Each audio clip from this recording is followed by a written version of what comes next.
లూకా రాసిన సువార్త 23వ అధ్యాయం.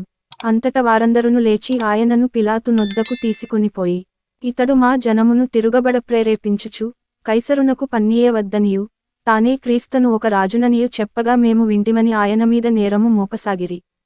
పిలాతు నీవు యూదుల రాజువా అని ఆయనను అడుగగా ఆయన నీవన్నట్టే అని అతనితో చెప్పెను. పిలాతు ప్రధాన యాజకులతోను జనసమూహములతోను ఈ మనుష్యుని యందు నాకు ఏ నేరమును కనబడలేదనెను. అయితే వారు ఇతడు గలిలయ దేశము మొదలుకొని ఇంతవరకును యూదయ దేశమందంతటా ఉపదేశించుచు ప్రజలను రేపుచున్నాడని మరింత పట్టుదలగా చెప్పిరి. పిలాతు ఈ మాట విని ఈ మనుష్యుడు గలిలయుడా అని అడిగి, ఆయన హేరోదు అధికారము క్రింద ఉన్న ప్రదేశపు వాడని తెలిసికొని హేరోదు నొద్దకు ఆయనను పంపెను. హేరోదు ఆ దినములలో యెరూషలేములో ఉండెను. హేరోదు యేసును చూచి మిక్కిలి సంతోషించెను. ఆయనను గూర్చి చాలా సంగతులు విన్నందున ఆయన ఏదైనను ఒక సూచక క్రియ చేయగా చూడ నిరీక్షించి, బహుకాలము నుండి ఆయనను చూడగోరెను. ఆయనను చూచినప్పుడు చాలా ప్రశ్నలు వేసినను ఆయన అతనికి ఉత్తరమేమియూ ఇయ్యలేదు. ప్రధాన యాజకులును శాస్త్రులను నిలువబడి ఆయన మీద తీక్షణముగా నేరము మోపిరి. హేరోదు తన సైనికులతో కలిసి ఆయనను తృణీకరించి అపహసించి, ఆయనకు ప్రశస్తమైన వస్త్రము తొడిగించి పిలాతు నొద్దకు మరల పంపెను. అంతకు ముందు హేరోదును పిలాతును ఒకనికొకడు శత్రువులై ఉండి ఆ దినముననే ఒకనికొకడు మిత్రులైరి.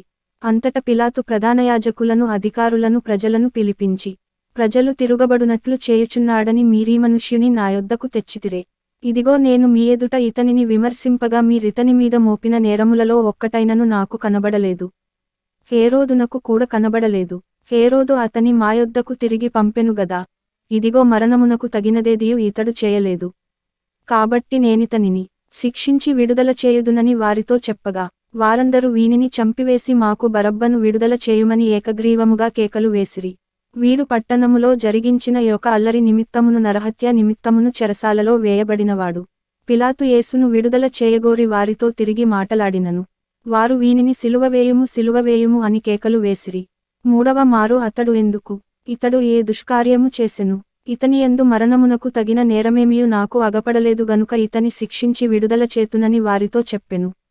అయితే వారు కేపట్టుగా పెద్ద కేకలు వేసి, వీనిని సిలువవేయుమని అడుగగా వారి కేకలే గెలిచెను. కాగా వారడిగినట్టే జరుగవలెనని పిలాతు తీర్పు తీర్చి, అల్లరి నిమిత్తమును నరహత్య నిమిత్తమును చెరసాలలో వేయబడియుండిన వానిని వారడిగినట్టు వారికి విడుదల చేసి, యేసును వారికిష్టము వచ్చినట్టు చేయుటకు అప్పగించెను. వారాయనను తీసుకొని పోవుచుండగా పల్లెటూరి నుండి వచ్చుచున్న కురేనీయుడైన సీమోనను ఒకని పట్టుకుని, యేసువెంట సిలువను మోయుటకు అతని మీద దానిని పెట్టిరి. గొప్ప జనసమూహమును, ఆయనను గూర్చి రొమ్ము కొట్టుకొనుచు దుఃఖించుచున్న చాలామంది స్త్రీలును ఆయనను వెంబడించిరి. యేసు వారివైపు తిరిగి యెరూషలేము కుమార్తెలారా, నా నిమిత్తము ఏడ్వకుడి. మీ నిమిత్తమును మీ పిల్లల నిమిత్తమును ఏడ్వుడి.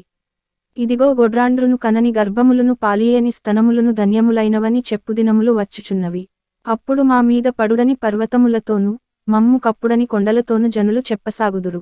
వారు పచ్చిమ్రానుకే ఈలాగు చేసిన ఎడల ఎండినదానికేమి చేయుదురో అని చెప్పెను. మరి ఇద్దరు ఆయనతో కూడా చంపబడుటకు తేబడిరి. వారు నేరము చేసినవారు. వారు కపాలమనబడిన కల్వరీ స్థలమునకు వచ్చినప్పుడు అక్కడ కుడివైపున ఒకనిని ఎడమవైపున ఒకనిని ఆ నేరస్తులను ఆయనతో కూడా సిలువ వేసిరి. యేసు తండ్రి, వీరేమి చేయుచున్నారో వీరెరుగరు గనుక వీరిని క్షమించుమని చెప్పెను. వారు ఆయన వస్త్రములు పంచుకొనుటకై చీట్లు వేసిరి. ప్రజలు నిలువబడి చూచుచుండిరి. అధికారులను వీడు ఇతరులను రక్షించెను. వీడు దేవుడేర్పరచుకొనిన క్రీస్తు అయిన ఎడల తన్ను తాను రక్షించుకొనునని అపహసించిరి.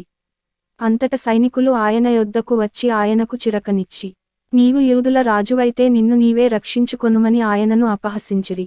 ఇతడు యూదుల రాజని పైవిలాసము కూడా ఆయనకు పైగా వ్రాయబడెను. వ్రేలాడవేయబడిన ఆ నేరస్తులలో ఒకడు ఆయనను దూషించుచు నీవు క్రీస్తువు గదా, నిన్ను నీవు రక్షించుకొనుము, మమ్మును కూడా రక్షించుమని చెప్పెను.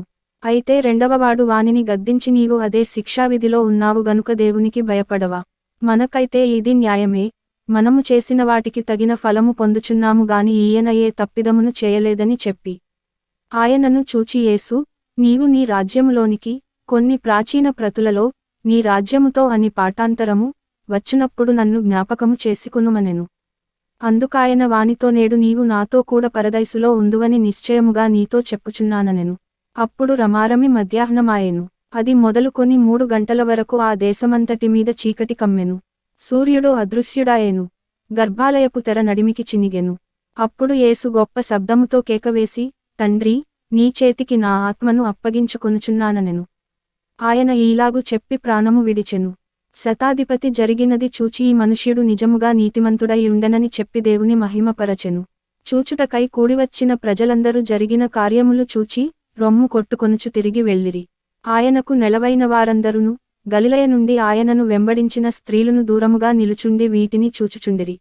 అరిమతయి అను యూదుల పట్టణపు సభ్యుడైన యోసేపు అను ఒకడుండెను. అతడు సజ్జనుడును నీతిమంతుడునై ఉండి వారి ఆలోచనకును వారు చేసిన పనికిని సమ్మతింపక దేవుని రాజ్యము కొరకు కనిపెట్టుచుండినవాడు. అతడు పిలాతు నొద్దకు వెళ్ళి, యేసు దేహము తనకిమ్మని అడుగుకొని, దానిని క్రిందికి దించి, సన్నపు నారబట్టతో చుట్టి, తొలిచిన రాతి సమాధిలో ఉంచెను. అందులో ఎవడును అంతకు మునుపెప్పుడును ఉంచబడలేదు. ఆ దినము సిద్ధపరచు దినము, విశ్రాంతి దినారంభము కావచ్చెను.